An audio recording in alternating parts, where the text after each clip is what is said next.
We are back with another live episode of Bully Ball on the Gold Standard Podcast Network. I'm Jason Aponte, joined as always by Steph Sanchez. Steph, before we get into the San Francisco 49ers going back to the NFC Championship game, I have to tell you guys about Community Tree LLC. Tree trimming, land clearing, hazard tree free, removal, home fire hardening, and debris removal from the Central Coast up to the Bay Area. Estimates are free. Call 831-763-2391. Email estimating at cts831.com or visit their website at communitytree.com to schedule an appointment. Mention you're a 49ers fan to receive a $200 discount on your quote. Mention that you're a Seahawks, Cowboys, or Eagles fan to receive a $200 increase to your quote. Community Tree Service is licensed by the California State License Board, license number 1100816. Steph, it's Stephanie. This is What? I'm this not is Italian. Why? It What? doesn't What's with matter. the? Doesn't matter. Does not matter. Does not matter. Okay. Okay. This is the sign for like chef's kiss. We're about to cook. Yeah. Oh, Yes, first of chef. all, the vibes. The vibes. How are the Immaculate. vibes? Immaculate. Immaculate. Okay. This week has been this week is going to be filled with interesting takes all the entire time, right? And Oh yeah. they're going to range from we knew they're not like that. I've got way different takes than that. But I want to start with you. The San Francisco 49ers find a way to win this game. I've watched this game 3 times, Steph. I don't have a firm grasp on how it happened, but it did happen. What are your thoughts, Steph? Well, what was kind of interesting is like it feels like the last 2 times the 49ers have played the Packers in the playoffs that they probably shouldn't have won the game, right? Like in different ways. Last time it was a snow game, very defense heavy, and kind of a miracle play at the end there by Jordan Willis is what gave the 49ers the win. This time, rain. The 49ers came out, maybe you can say rusty, I don't know, but I think rain did play a role in that as well. So dealing with the double R's, rust and rain. And I just felt like at some points watching this game, and I don't know if you felt the same way, Jay, I was mentally preparing myself for the 49ers to lose. Like I was already getting my talking points ready for this week of shows. I was already thinking to myself, damn, like we really made fun of the Eagles and Cowboys last week and we're about to join them. All those thoughts went through my head watching this, and but at the same time it was still a close game. And the 49ers had a chance and they took it. They took that chance, and that's really what this game came down to. Which team was going to put which quarterback really was going to put the team on their back and get the win for their team, and we know what transpired. So I know we're going to talk about it, but yeah, some interesting stats from this game that we could definitely look at. Yeah, and I think just because we believe the 49ers are the best team in the NFC, and I still believe that to this day, doesn't mean that the fashion that they won should deter you from thinking that, right? And I can go through basically every NFL champion and say, well, that was the game they probably should have lost. It happens all the time. For me, it's about surviving and advancing, right? Um, I hate to be the guy to bring this up, but the New York Giants got 10 points off of 2 Kyle Williams fumbles, and they headed on to the Super Bowl. Do you think that they sat there and said, "Oh, well, I don't know, we shouldn't be here. Who cares? Who cares how you win? This isn't college football." But I wanted to I wanted to start cooking at least a little bit, just a little. Let's start here. Okay, yeah, let it simmer. The national media, critics, pundits, Mhm. everyone wanted to see the San Francisco 49ers win a game that they were behind. They wanted Kyle Shanahan to win a game that he was down. They keep moving the goalposts 5, 7, 8, 8 Yeah. points, whatever it is. Yeah. He I want to see Brock Purdy win a game when he has the ball in his hands at the end of the game, when it's on him. Check, check, check. So now, now that has happened, now it's somehow a bad thing? Isn't that what you wanted to see from everybody. Doesn't matter how ugly it was early, how scary it was. Because I'm with you, Steph. When Aaron Jones runs off for 50 yards, I'm like, all right, well, start preparing the eulogy.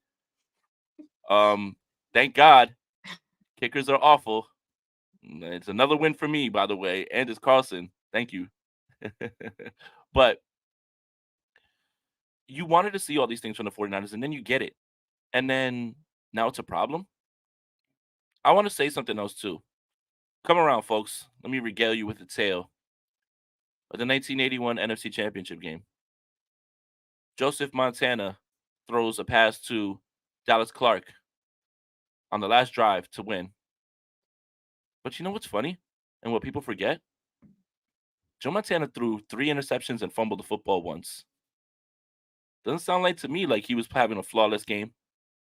But when he had to have it, he had to have it. Tom Brady has made a career early on when he was with the New England Patriots of having okay games and then getting the ball at the end and finishing the job. So why on earth should I now sit here and be worried about something that everybody wanted to see and the team's moving on? Improbable victories happen all the time in the playoffs, especially for teams that end up winning the whole thing. You probably need one or two of them if you even want to, be in that conversation. I'm not going to sit here and be worried now. It's ridiculous. It's not going to rain Sunday.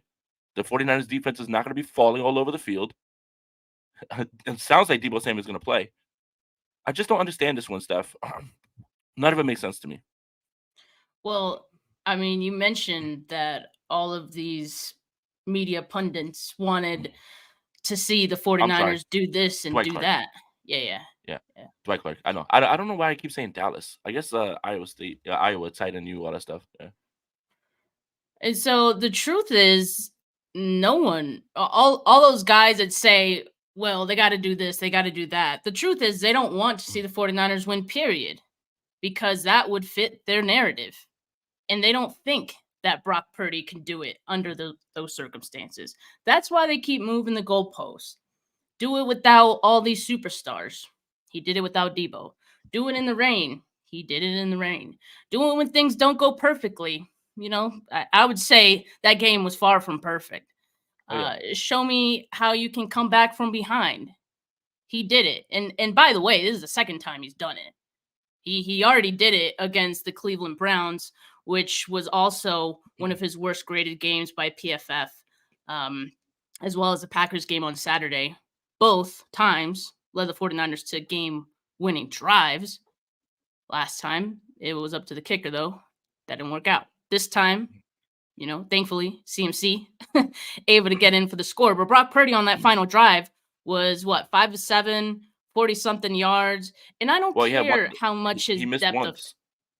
No, he once, missed okay. once. The George Kittle. The And that George was a Kittle George drop. Kittle. That was a drop. Yeah. That was a straight up Yeah. drop. So besides that, Yeah. he was perfect. And I don't care what his depth of target was. Like I don't give a fuck. I am sorry, Rob, Oh. for swearing. But Oh. I don't care. And no one's talking about Jordan Love's mistakes. For Love, it's like they never thought he'd be here. He's so young. He's still learning. First year as a starter. And you know what? That's fair for Jordan Love because all those things are true. But why doesn't Brock Purdy get that same energy? It should be the same energy for Brock. That's where he was last season. He's still very young.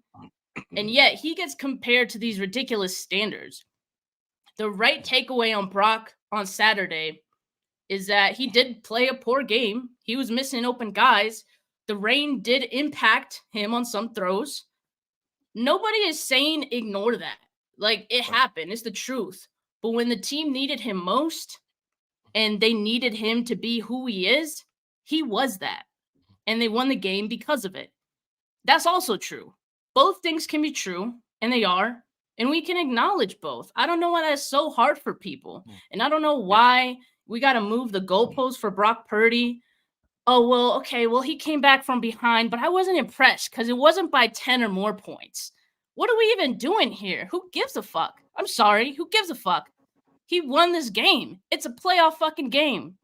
Like, I don't understand. All Brock Purdy does is play football. And Like he doesn't talk and he doesn't respond to any of this, and he doesn't deserve like what's happening in the media. Like it really doesn't make any sense to me. And if you look at both quarterbacks in the fourth quarter, Jordan Love was 5 of 7 in the fourth quarter, 19 yards, interception. Brock Purdy, 8 of 12, 68 yards. Didn't turn the ball over once in this game, by the way. And he answered a lot of questions for us fans that I think, we hadn't really had answered throughout the regular season.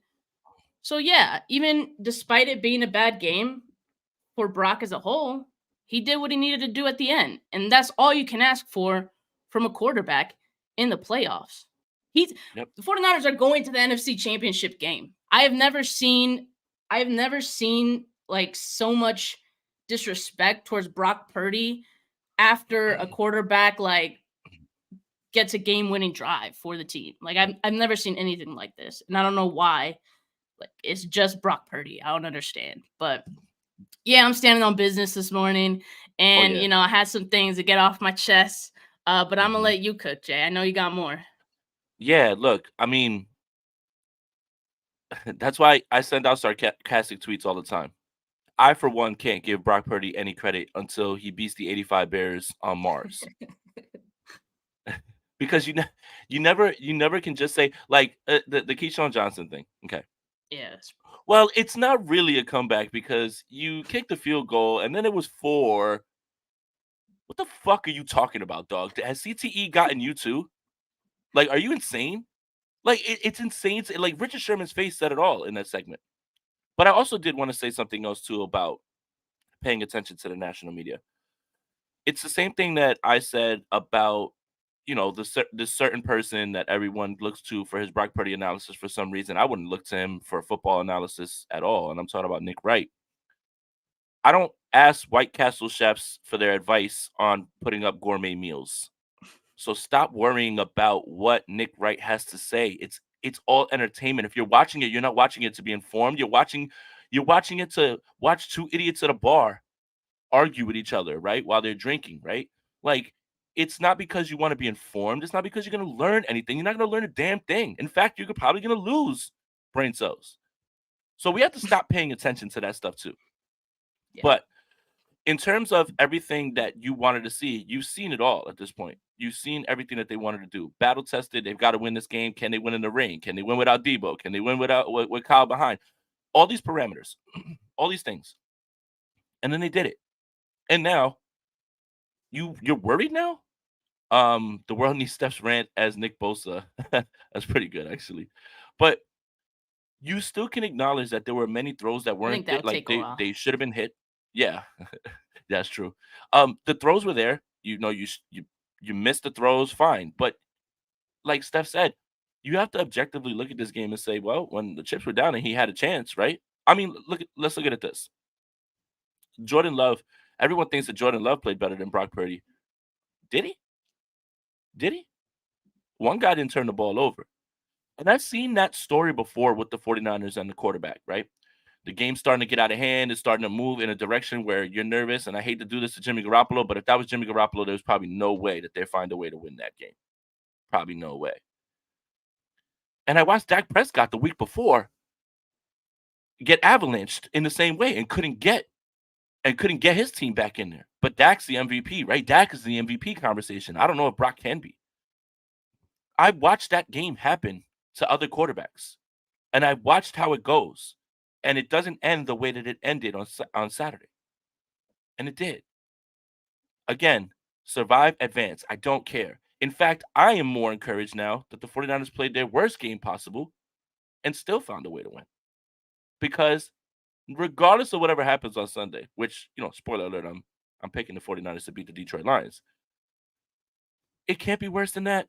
There's no way they play like that again. They won't be falling all over the field. There won't be these blown coverages, all that stuff. So I'm done. I'm done with the negativity. Like, I don't understand how people can get negative about a game that was literally a game you shouldn't have won. That doesn't translate to the next game. If the 49ers go out there and they blast the Detroit Lions, does that make it any less of a divisional win because they barely won? It doesn't make any sense, man. There's things that the Niners need to clean up, particularly offensive line, coverage busts, some of those throws. Again, how much of that has to do with the fact that it was raining? We know all that. But I'm willing to bet whatever little money I have in my account that the 49ers are not going to play that poorly again on Sunday. And that's something that you should be encouraged by, not discouraged by. Yeah. I mean, I think it really depends how you look at this game and what perspective you have on it. I've seen some fans mention, like, now I'm a little more nervous about, this game coming up against the Lions because of how they played against the Packers. But yeah, I think that is the takeaway that people should have, that they could play one of their worst games and still come away with the win. Now, you can't do that 2 weeks in a row. You can't advance and, maybe get a little lucky and think that you're going to get away with it a second time, right? Especially not in the playoffs. So I think they know that. I think it was good for the team to kind of see that they can do it as well, for all of us to see that they can do it. Um, and yeah, a lot of those factors that played a role in it on Saturday, like the rain, Debo being out, they might not have to deal with those, on Sunday. Right now it's looking pretty sunny, favorable weather for the 49ers. And like you said, I think Debo probably leaning towards playing. I know the latest report was he is like 50-50 for Sunday, but it's the playoffs, man. It's like, Debo, you got to go out there, my guy. Yeah. But yeah, I mean, I think they know they can't do that again. And I think without the rain, we saw a lot of guys slipping and things like that. We saw Brock Purdy, be inaccurate a little bit, maybe even hesitant at times.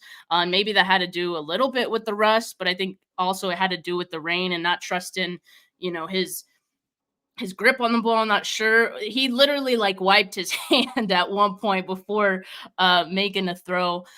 So all those things aren't going to play a role on Sunday. So I would expect a bigger day for Brock Purdy and this defense as well on Sunday. They're going to come with it. Yeah. But let's talk about some other things. Kyle Shanahan does bust a narrative here. Even though I don't know why people forget that his team in week 18, went and came back against the Los Angeles Rams. But I guess that's where that tricky number comes in. Were they down 6? Were they down 7? Well, let's just start it here at 7. Mhm. Fun fact, a lot of coaches, when you're down to double digits, usually lose. And please do not cite the less than 10 times that it's actually happened. If you're down double digits in the playoffs, for the most part, you lose. Okay. So I don't know why everybody needs to see. Well, I don't know, man. I need to see him come back from 21. Nobody does. Nobody does. Okay. Sure. Cite 28-3 to me The- all you want. Cite Also, the Houston Oilers game. the point total increases every time. Like first it was like, okay, has Kyle come back from 3 points? Then it became Right. 4. It's like it keeps increasing Yeah. every single time. So the next Right. graphic they show when Kyle Shanahan is down in the fourth quarter is going to be like 5+ points, 7 Yeah. points, whatever. I want to see him come back from this amount of points. Nobody does. And please don't cite the 4, 5, 6 times that it's happened out of the 300 times that that there have been playoff games. And usually when you're in down double digits, you lose. Yeah, sure. Cite 28-3 to me. Cite the Houston Oilers. Cite the New York Giants. Cool. There's far less instances of it than there are. I don't understand what's so hard to understand about that in terms of, oh, I need to see him come back from 21. If you go down 21 in a playoff game, you lose. You lose because, fun fact, Steph, in the playoffs, better teams play. You're not Oh playing the boy. Atlanta Falcons with Arthur Smith and Desmond Ritter. You're probably playing a very good team if you're in the playoffs. I don't understand that whole double digit thing. No, nobody wins when it comes to double digits. And please don't cite the 4, 5, 6 instances where somebody did, because those are not the rules, the exceptions. But Kyle Shanahan gets that monkey off his back. But Steph, my goodness, man, I have I have some things that a little bit worried me in this game. Going into the half, that whole time management sequence with 3 timeouts Oh, to set that. up a kick. Yeah, to set up a kick. And ball don't lie. Ball don't lie. That's why you don't play for the field goal. By the way, if that kick wasn't blocked, It was heading to the tunnel. Ball don't lie. Ball don't lie. That's why you don't do that. I don't understand. I you know, for all the things that we say about Kyle Shanahan and the trust that he has in Brock Purdy, um, it just feels like at that moment he didn't have any trust in anything. And I don't get that part. Another thing, Debo Samuel leaving the game shouldn't make you completely freeze up. Like you can hand the football off to Christian McCaffrey, throw the ball to George Kittle and Brandon Ayuk. I don't understand why. All right, here's what I'll say. I understand because you've been practicing all week. You've been practicing everything. You know the way that you have. You game plan. You got your install. But once Debo leaves, you turn into the water boy coach, the one like he can't even like call plays anymore because they stole your green notebook. I don't understand. Um, it's just I understand focusing on Debo Samuel because he's so important. But when Debo leaves, you cannot just like lose all semblance of the game. I don't understand that part. And then the first play out of the half, handoff to Jawan Jennings. Now, off the wristband, whatever. It was a mistake. It's on you, Kyle. You can't let that happen. You cannot let that happen, not in a divisional game, right? What am I supposed to take from this? I mean, you know that I love Kyle. You know that I think he's the best coach for a while and everything. But what is it about when Debo Samuel leaves that this man just freezes up, it feels like? I mean, I don't know if he froze up. I mean, I would just say I think it's clear that Debo was a big part of the game plan and what the 49ers were going to do that day. And yeah, that's hard to adjust to. I think I would have liked to see more Christian McCaffrey involvement early, and especially when Debo Samuel went down, I would have liked to see a little more of McCaffrey. But for whatever reason, that didn't happen. And, Kyle Shanahan could have and should have probably called a timeout when he saw Jawan Jennings about about to get that snap and get that carry. And maybe they could have called something else, or maybe they could have, worked in different personnel. I'm not sure. I mean, it's pretty clear that there's not maybe the only other guy that can replicate what Debo does is Christian McCaffrey on this team. So yeah, that's why I would have wanted to see more of him early. But I don't know. I don't know what all goes into that. I mean, I think it'd be tough for any team to lose a player who is a big part of the game plan in a game. I think also there were some throws for Brock Purdy to make before the half that were just misses. Was that the one where Ray McLeod uh, was it that drive where Raymond McLeod ran like the wrong? He didn't run It the was a wrong route, miscommunication. but it was like a miss. Yeah, yeah. Was it on that drive? I think so. I believe so, if I'm not mistaken. And that was on third down, if I'm also not mistaken. Um, so that was there. Oh, Ray said was at the end of the game. Was it? Yeah, I don't think it was that drive. It wasn't the last drive though. Okay, okay. It was before. Yeah, It was after the half, though. Okay. yeah. But there were some plays there. I know like KP cut up one of the all 22 clips from one of them where he probably could have had Brandon Ayuk open. I personally thought that was a tough throw to make over two defenders. But it's Kyle had the plays. It's like whether or not they're executed or not. But the timing thing, I don't know. That seemed weird. Like it it seemed like they were taking their sweet ass time because again, like Kyle didn't want to give the ball back to the Packers. But then at the very end, it was like, oh shit, we're running out of time. Let's go, and like scrambling to try to make something happen. And obviously at that point, you couldn't really make anything happen. But yeah, here's a clip from KP. He probably had Brandon Ayuk.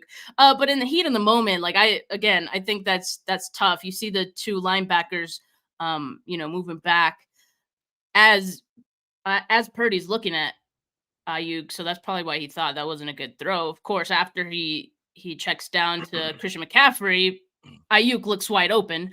But in milliseconds could look differently.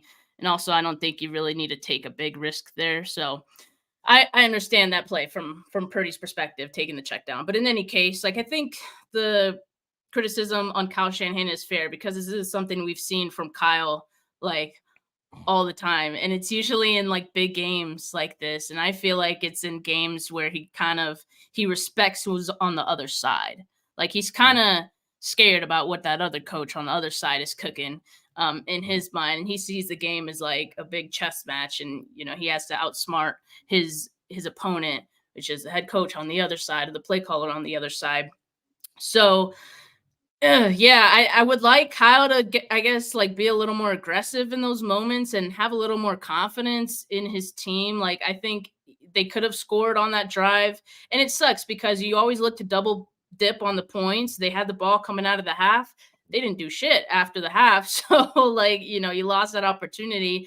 In addition to missing the or getting the kick blocked before the half, so that was an opportunity to run away with some momentum, and they couldn't capitalize. And I think a lot of it had to do with the time management and all that. Yeah, and again, look, Kyle won the game. They won at the end of the game. They did something that they needed to do. This is just pointing out objectively what happened in the game. That's all. Yeah, Um, and this isn't complaining, by the way, because I see a comment saying complaining about elite coach is funny. This isn't complaining. It's just like fair uh, criticism. I think we're allowed it's to give we fair criticism on anyone. It's and not complaining. I love Kyle. and how do you tell the story of this game um without talking about what happened at the end of the second in the end of the second quarter going into the second half while the team was still trying to find their footing? I guess Like, we just gotta ignore that stuff, or we're I complaining. mean, just talk about the good stuff only, right? I guess. All Yeah. right. Um, look, it doesn't matter how you get it done. Again, like that's going to be the theme of this entire show. Get it done, right? And the 49ers did. But I do have a question to ask. The Green Bay Packers have a very good offensive line, but I expected a little bit more of a pass rush with 2 weeks and the fact that Chase Young was going to be starting with Eric Armstead back. Everything's going to happen. There's something that I want to ask, and if I'm wrong, say, Jay, you're tripping. But the Chase Young thing in this game, I, I sometimes don't see the effort at times. Um, I'm not talking about the get off like for pass block for pass rushing, but other times like I'm watching him and I'm just like I'm not seeing anything. Am I tripping? No, I'm glad you said this because I feel like I've been saying it for the last couple weeks, and kind of like quietly, or just like am I, yeah, kind of the same thing like you just did. Am I seeing, like, is this right? Have you guys noticed this too? And I feel like I'm getting gaslit because everyone's like, no, no, like he's getting the pressures, he's just not getting the sacks, but he's making this impact, this and that. For one, he's, I don't want to say it, but he setting the edge is not his strong suit, and we saw it a couple of times in this game. And yeah, I think there's some left to be desired, especially when you had a couple weeks off, and because I was kind of chalking up the ineffectiveness prior to not having enough rest. Like his bye week was kind of short when he joined the team. Like that was pretty much the only bye week he had this season, but it wasn't like a full bye week for him. So I was like, okay, maybe he's tired. We know how Nick Bosa looked before the 49ers bye week and how he looked after that. So I was kind of optimistic. I was optimistic for Chase Young to come out and be really explosive in this game. He had a couple plays. Like, I don't want to say he was terrible the entire game, but I think we expected a little bit more. At least I know I did. And you bring up the fact the Packers have a good offensive line. Like, yeah, that's true. But guess what? The Lions have an even better Oh offensive yeah. line, and Uh-huh. I fear it's going to be another game where we see the pass rush not really get home and not really make an impact in this game. Yeah. They are missing their right guard, I believe. Jackson, their all world center, Ragnow, is a little bit banged up, but Penesul's a dog too as well. But yeah, the Lions have a pretty good line. I would say when they're healthy, the best in the league.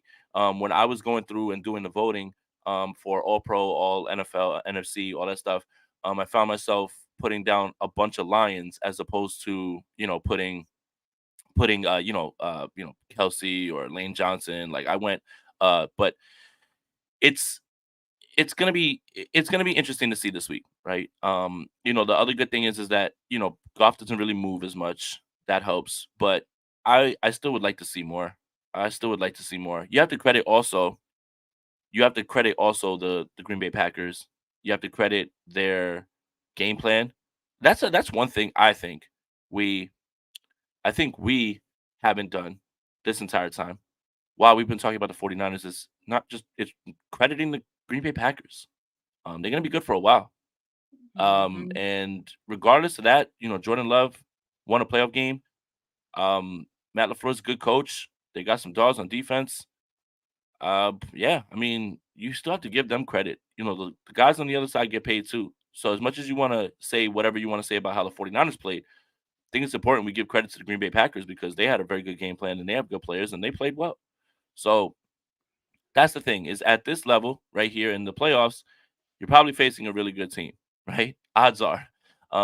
Bad teams don't make the NFC Championship. Bad teams don't make the AFC Championship or the divisional round. Like you're going to be running into teams that are playing well, and some are hot. And the Green Bay Packers were hot, and for much of this game, for about 3 quarters, they remained that way. Um, Luckily for the 49ers, they got turnovers, they got stops, and they scored. And that's what good teams do. Like when it's time, go. Yeah, I want to talk about the turnovers and the stops because I think that that came up huge, and I do give a lot of credit to the Packers and in my shows the last few days definitely have been. I think they surprised me in the 49ers as well. In hindsight, I think I was a little disrespectful to the Packers this week because I was like, the 49ers going to blow them out and all, Oh, me too. all this stuff. But, respect to them, respect to Jordan Love. I really like him. I really like the offense they're putting together. Now, back to the stops. Jordan Love on the Packers first six possessions, he was 15 for 22, 168 yards, 2 touchdowns, no interceptions at that time, rating of 120.3. Last four possessions, he was 6 for 12, 30 yards, no touchdowns, 2 interceptions, rating of 16.7. That is all. I got to give credit to the defense right there. Yeah, I got to give credit to yeah. Steve Wilkes. And going into halftime, surprisingly, I know it felt really grim for the 49ers at halftime, but surprisingly, the stats for both of those team stats were very close to each other. So it was a pretty evenly matched game to that point, even though it didn't really feel like it. And I was saying, like, whatever team comes out of this halftime and makes the better adjustments on defense, that's probably who's going to win this game. And I think it was Steve Wilkes, quite frankly. And I got to give credit to a couple of guys on this defense who showed out, I think, all game. Diamador Lenore allowed just 2 catches for 8 yards, a lot of passer rating of just 47.9 in his coverage. He's a dog in the playoffs. In the playoffs, he's allowed just a 19.6 passer rating. He's been a Yeah, dog. yeah. And he got turned up in the first half when he had that play where he pushed Jordan Love out of bounds. It was a legal hit. He didn't hit him It out of was. bounds. He hit him He was inbounds. in grass. Yep. But of course, Packers players didn't really like that, and it got him heated. And he had a really nice sequence after that to help the 49ers get a stop. I also have to give credit, of course, to none other than Dre Greenlaw, who had not one but 2 interceptions in this game, the game sealing one, of course. Mhm, We're going to forget about the fact that, he was running around like a madman after that second one and he gave us all a heart mhm, attack. But credit to him for holding on to it and coming through, coming in clutch. I think it was huge. That's one of the things that I don't think people are talking about enough in this game. That mhm, all game we're like, what's going on with the defense? Like, especially in the first half, right? Bend don't break. That is the MO of this entire defense, and they tighten things up mhm. in the second half. You watch any of these games this season, that's how it's been. And it played out that way again against the Packers. Yeah, and I mean, when you look at it, Mooney has the PBU on the first drive. They're going right down the field. Was a little suspicious of Logan Ryan playing over Tig. That was a little bit weird. Um, and then the Ambry Thomas thing, I think we should talk about. We've been we've been pretty effusive with our praise for him. But it's very clear that what the Packers were doing was, and it wasn't like a one-on-one thing, right? Like it's not like, for instance, if they had, they have a number one receiver and they're just like, well, we're going to him no matter where we go. It's whoever is over on Ambry, whoever is on that Mhm. side. Is it Dobbs? Is it Watson? Is it Reed? Is it Bo Melton? We're gonna go at him, and you have to suspect that that's going to continue because Demo's been playing so well. Ward is playing so well. So that is something I do want to point out on the Packers' final drive. Um, the Packers' final drive, they literally run that motion with Dobbs to the left, right to Ambry's side. They throw a pass, and obviously Ambry's trying to keep everything in front of him because they're trying to not give up the field goal, but it ends up being like a 9-10 yard gain. The very next play, Dre Greenlaw sinks underneath and gets in the right spot, like right in the way. So like you have to feel like the 49ers were accounting for that and saw what was going on. So I think that's something that we're going to see going forward, right? Like there's going to be a little bit more help, right? There's got to be a little bit more shading of that side. The Lions present a very interesting challenge. Amon-Ra St. Brown, Jameson Williams, Josh Reynolds, Sam Laporta. They got weapons. But you got to suspect that they have to have something in place to help Ambry at times if it starts to get to that point where they start just targeting him over and over. Again, this isn't like a Megatron situation where it's like, oh, Megatron's over there, let's just throw it. It's I don't Mhm. care who's over there, Dobbs, Reed, Watson, we're gonna throw it, and we're going at him. We're going at him, and then the pass interference. But the other thing about the defense is, I predicted that the 49ers were going to give up 21 points. They did. They did. They gave up 21 points, but I thought they were going to score 38. The thing is this: guys were falling Yeah. all over the field. I mean, that can cost you and like end up being the reason that you're not playing the next week.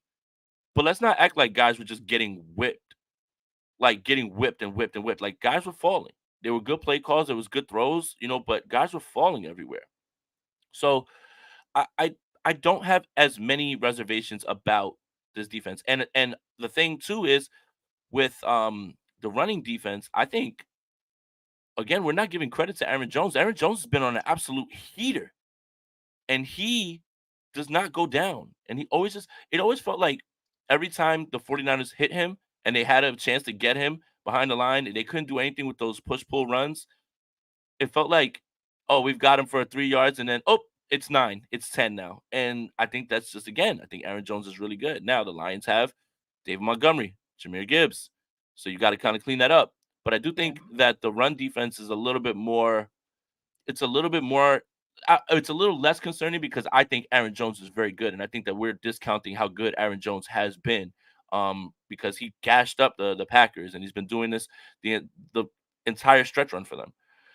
But the Ambry Thomas thing, I think, again, it's gonna be interesting to see how that plays out because you're gonna have to either shade him, play a little bit more zone, do something. You can't just leave him alone. I think that's the thing that I'm trying to say.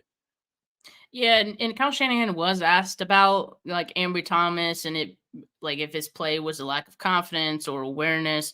And there was some coach speak answer from Kyle. I don't think he wanted to put too much blame on Ambry. I mean, he did say he needs a little more help. So it's not all on him. And so I think what he is talking about is probably having a little more safety help for him. And maybe they adjust to do that this week. I think Mooney Ward and Lenore are doing a hell of a job that they could probably handle being on an island a little bit better than maybe Ambry Thomas could. And so I think that adjustment this week is going to be really important.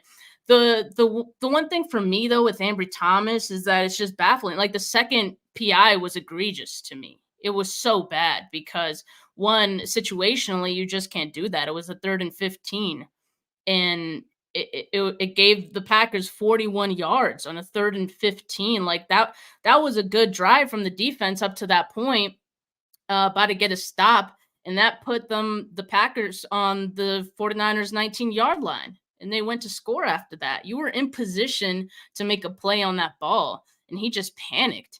And to me, that had nothing to do with having safety help over the top or not. You're there. You are there. It's not like you got beat. You're there and you can make a play on the ball. So to me, that was just bad situational awareness, and he just freaked out. So to me, Yeah.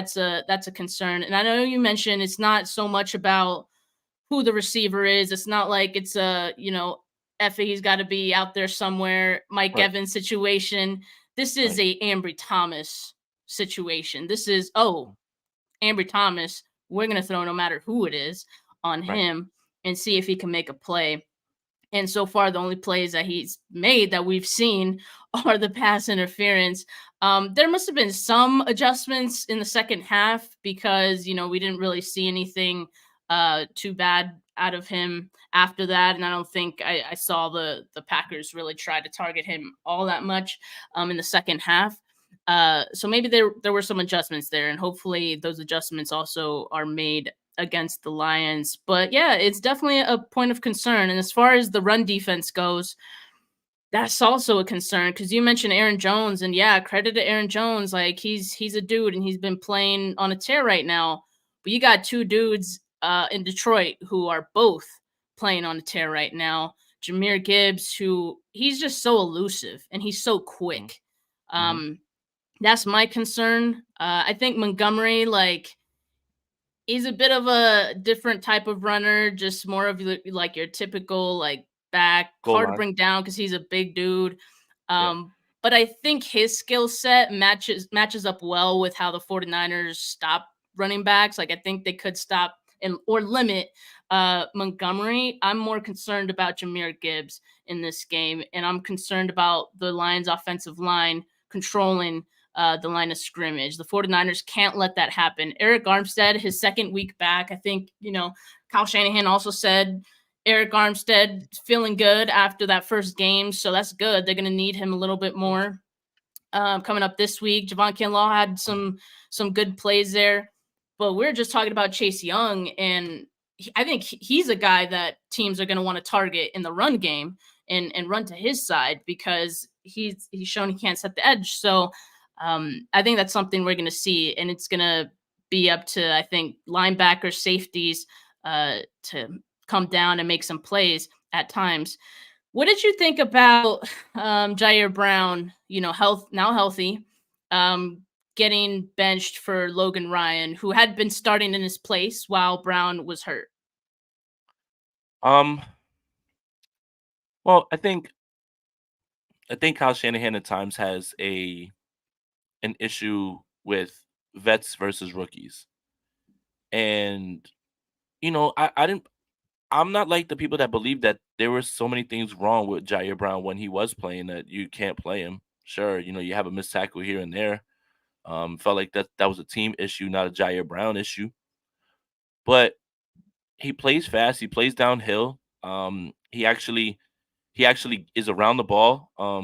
Sounds like the guy who he'll be running with for the entire time that he's going to be here in San Francisco, like Hufanga.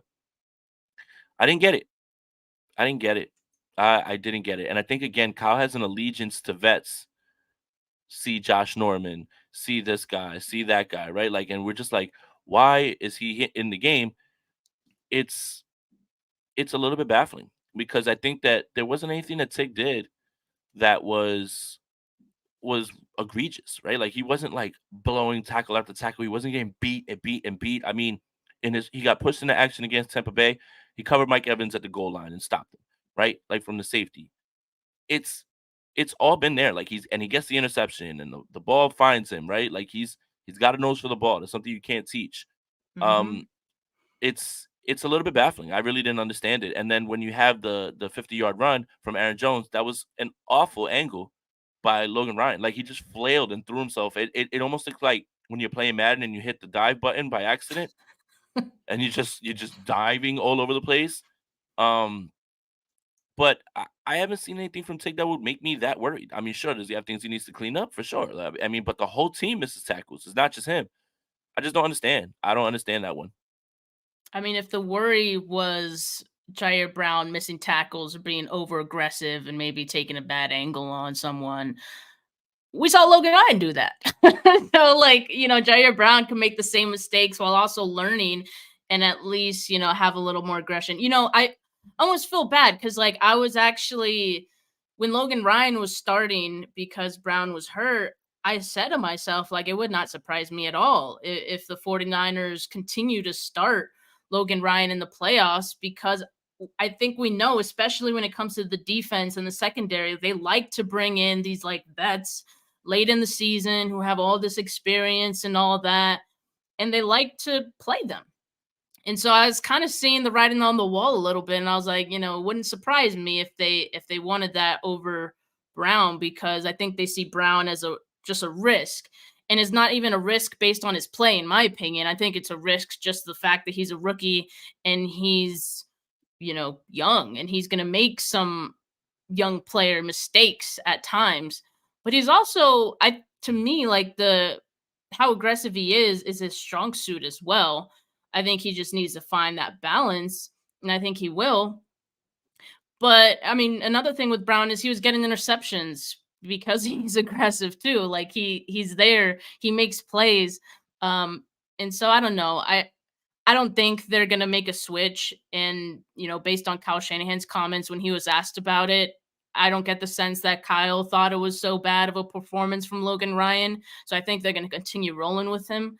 Um, but yeah, it's just interesting decision. I'm going to need to see more from Ryan, because to me, it didn't look like a guy that earned his spot. It just seemed like, oh, because you're a vet, like, you're going to get this opportunity. It's not Right. because of the play or anything like that. Right, right, and that's the thing. Is like I think there is just a little bit of an allegiance to veteran players. I mean, it's not wrong all the time, Yeah. but yeah, I was a little perplexed by that. I'll say that I didn't get that part. One other thing I thought was kind of interesting. Um, this right guard situation. Feliciano has more snaps, but I look up and I'm like, is that Spencer Burford again? Like, what is this? What is this rotation? Is one person playing or not? Did like I don't understand how you can rotate linemen. Like, I don't get it. Like, I look up and I'm like, "Oh, Feliciano's starting. That makes sense. He's a vet." And then I look up and I'm like, "Why is Burford in?" And I'm like, it doesn't there's no rhyme or reason to it. Like, there just isn't, right? And then it's like, you know what's funny? I think it was ten pass blocking snaps for Spencer Burford, and PFF gave him zero point zero in pass blocking. Like, 0. I don't know if you guys know, but the grading system goes from -2 to +2 on every single play.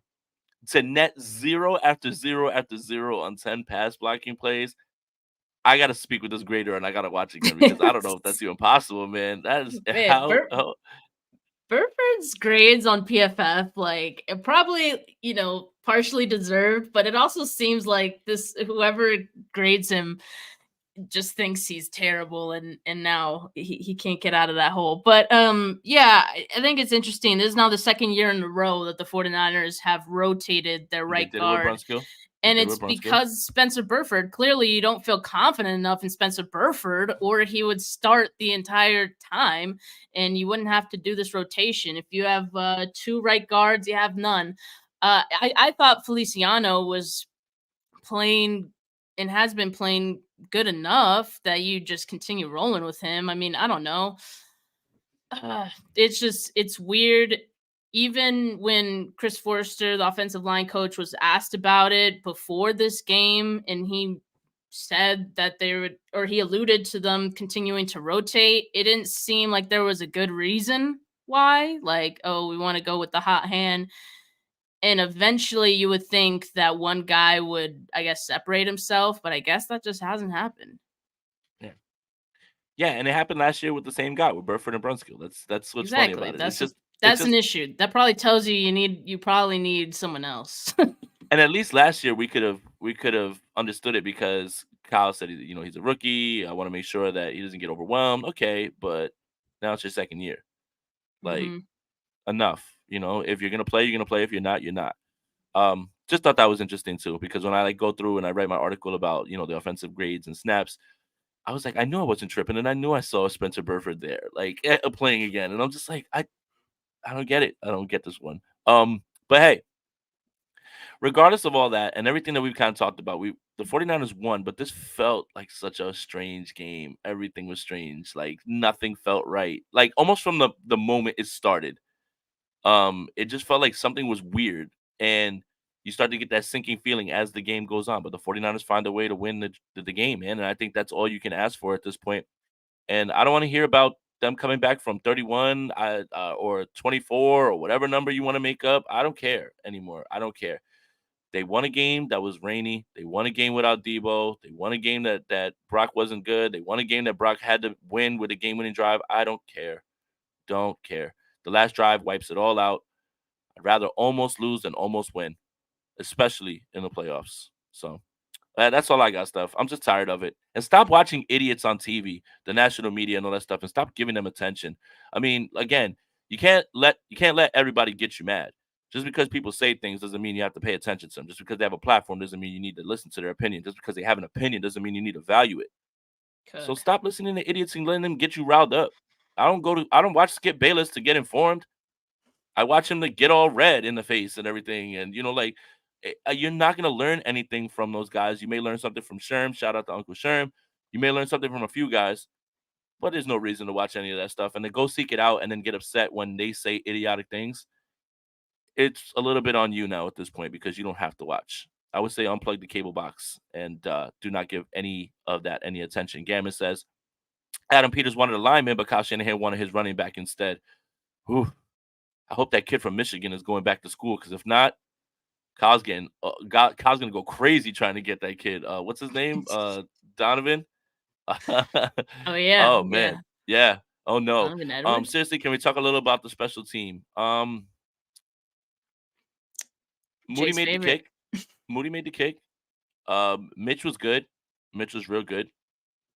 Um, I have a question. Jake Moody, the leg, can't kick the ball out of the end zone.